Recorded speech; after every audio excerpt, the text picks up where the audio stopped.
We're joined live right out of the gate with the head coach, victorious head coach, Chris Armas, Steve Cangialosi, Shep Messing.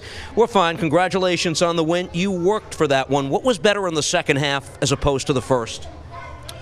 Well, listen, we're a team that normally is so comfortable all-out pressing. And I spoke to you the other day about the tactic coming into the game.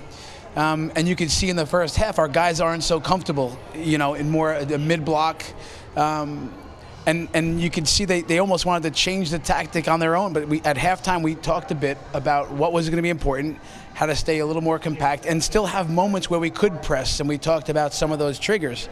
But, and we also made a little shift with Mark Shakovsky and brought in Christian Cáceres, and we thought that helped out a bit too.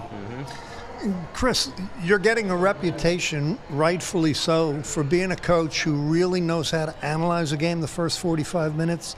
I know you consult with your staff, but it's almost all the right moves in the second half. I thought Cáceres coming in and Shakovsky pushing up into the midfield made a big difference. Well, we know Christian had an injury recently, and he might have been starting tonight if it wasn't the case, but we thought we needed a little more bite in the middle of the midfield. And then tactically, Mark Shakovsky is so intelligent.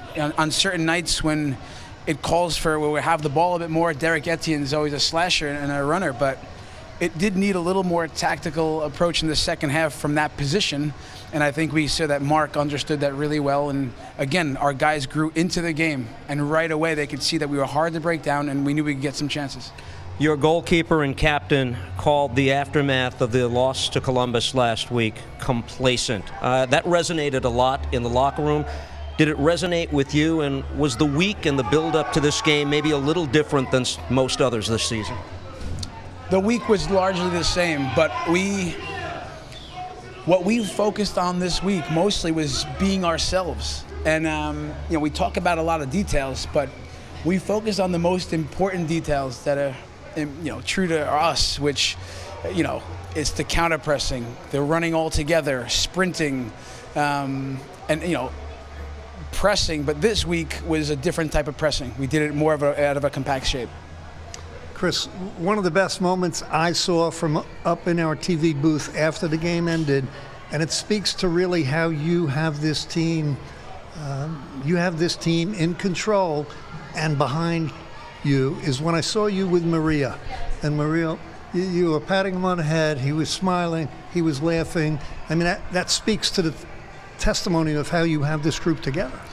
Listen, Maria has been an important guy for us, and he is an important guy for us. And he didn't get the start tonight, right?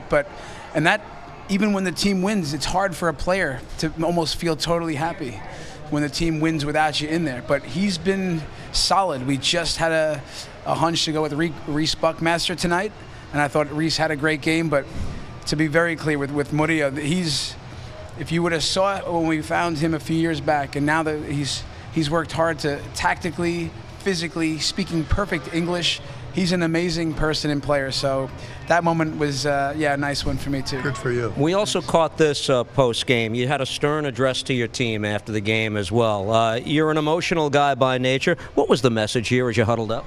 That, listen, it's the team is stuck together. The team sticks together, and there's doubters out there.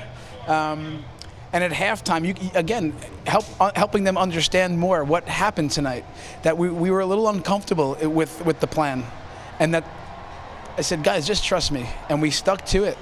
And that was it. So then, we mentioned a little shout out for Reese Buckmaster, a big moment for him with his first MLS start. But those moments are brief, but it's nice being in the middle of a real team. Thanks for doing this with us at the start of the postgame, and next week, good luck. You get the #1 team in the league in LAFC. Safe travels, okay? Thank you, Steve. Thanks.